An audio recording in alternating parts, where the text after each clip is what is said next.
ஃப்ரெஷ்ஷாக காலைல எழுந்துச்சி எந்த நாலேஜ் எடுத்து நான் என்ன மாதிரி சாப்பாடு சாப்பிடணும், காலையில் என்ன சாப்பிடணும், என்ன குடிக்கணும், என்ன குடிக்கக்கூடாது, எப்படி இருக்கணும், எது சரி தப்பு அப்படின்னு அந்த விஷயத்த வெஜிடேரியன் நான் வெஜிடேரியன் உங்களுக்குள்ள இதை நீங்கள் பார்த்துக்கோங்க.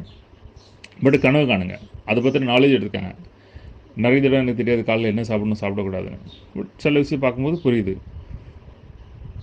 ஸோ காலையில் ஐடியால் ஆச்சு. அது மட்டும் இல்லாமல் ஒன்ஸு மண்டைக்கு எவ்வளோ சரக்கு ஏற்றமோ ஏற்காச்சு, அவ்வளோ நாலேஜ் நமக்கு கிடச்சிக்கு, அவ்வளோ ஃப்ரெஷ்ஷாக இருக்குது. மண்டைக்கு வந்து நம்ம ட்ரைனிங் கொடுத்தாச்சு. ஓகே, இப்போ உடம்புக்கு ட்ரைனிங் கொடுக்கணும், உடம்புக்கு எத்தனை ட்ரைனிங் கொடுக்கணும், அதுக்கும் டைமிங் இருக்குது. அந்த டைம் ஜிம் போகிறதோ, வாக்கிங் போகிறதோ, சைக்கிளிங் போகிறதோ, ட்ரெட்மில் போகிறதோ, வீட்டில் எக்ஸசைஸ் பண்ணுறதோ, யோகா பண்ணுறதோ, ஏதாவது ஒரு ஆக்டிவிட்டிஸ் 1 மணி நேரம் 2 மணி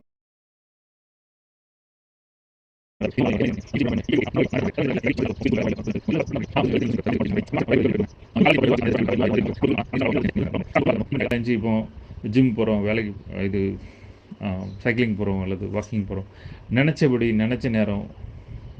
காலையில் 9 மணிக்கெலாம் ஜிம் போகும்போது ஜிம்மில் ஒரு பேர் இருக்க மாட்டேன். ஆனால் வேலைக்கு போகிறவங்களாம் காலைல 5 மணி 4 மணிக்கு 5 பண்ணிட்டு போயிடணும். ஸோ 9 மணிக்கு நம்ம மட்டும் ஜிம்மில் பாட்டு கேட்டு வேறு யாரும் இல்லாமல் 1 2 பேர் இருப்பாங்க. இந்த வாழ்க்கை வந்து நம்ம கூட்டமாக வாழ்ந்தால் வாழ முடியுமா? ஸோ அதெல்லாம் கனவு கண்ட வாழ்க்கை, அது நடந்துட்டுருக்கு.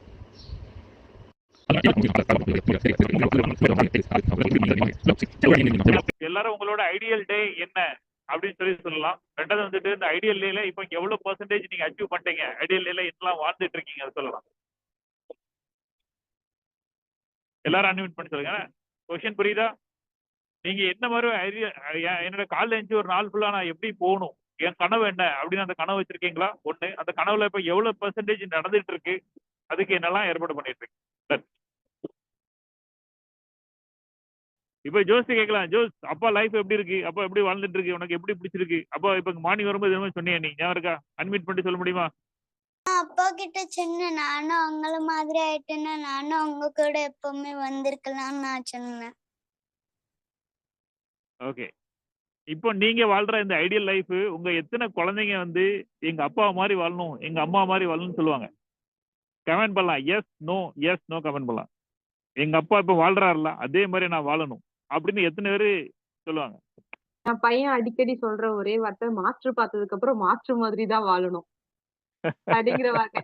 ஏன்னா எங்க போனாலும் வந்துட்டு மாஸ்டர் ஜாலியா இருக்காரு, ரைட் போறாரு. எனக்கு வந்து இந்த போய் 9 to 5 ஆபீஸ்ல போய் உட்கார்ந்து எனக்கு ஒர்க் பண்ணலாம் பிடிக்கல.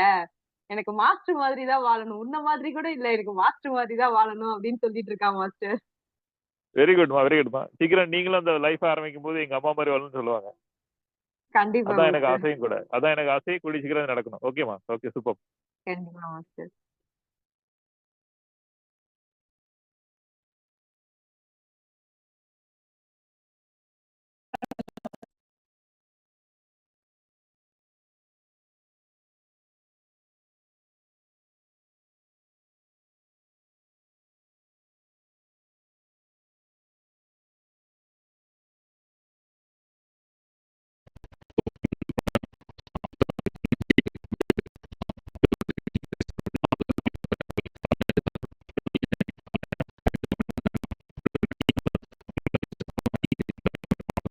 ஒவ்வொரு நாளும் நம்மளுக்கு பிடிச்ச மாதிரி தான் வாழணும். அதை வந்து ஒரு டைமிங் போட்டு இந்த டைம்ல இந்த மாதிரி ஒர்க் பண்ணணும், இந்த மாதிரி ஃப்ரீயா இருக்கணும்ட்டு பிளான் பண்ணி பண்ணணும். கூடிய சீக்கிரம் பிளான் பண்ணணும். நம்ம ஒரு நாளும் முன்ன பின்ன தான் போயிட்டு இருக்கு எல்லாம்.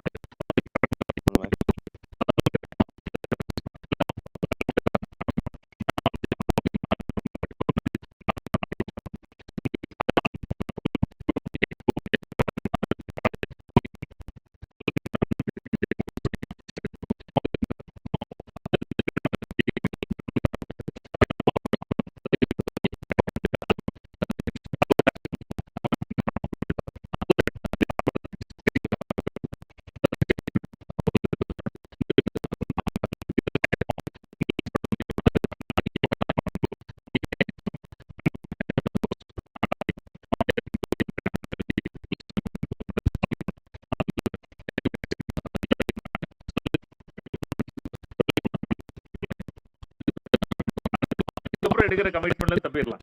இப்போ எந்த ட்ரெஸ் எடுத்தாலும் சரி, 100 ரூபா ட்ரெஸ், 200 ரூபா, இந்த மாதிரி சீக்கிரம் பண்ணலாம். யா,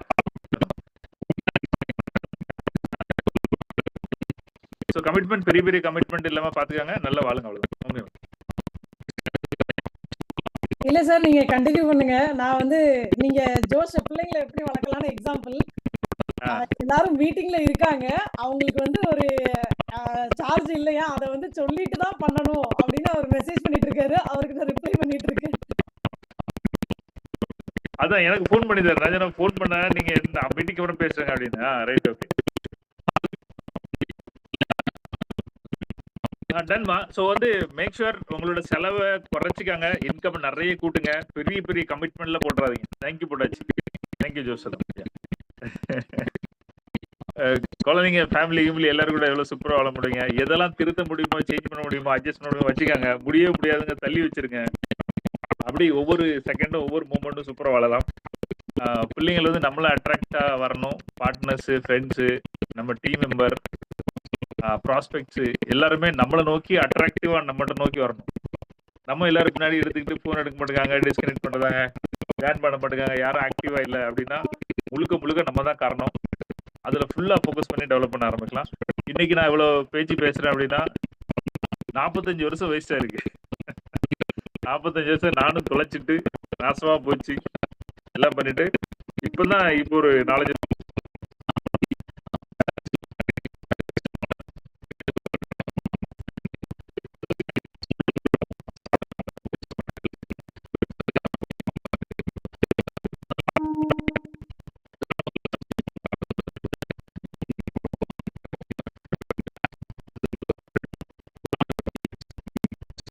ரொம்ப சின்ன கூட்டம், குறைய கூட்டம், இவ்வளவு போதும்.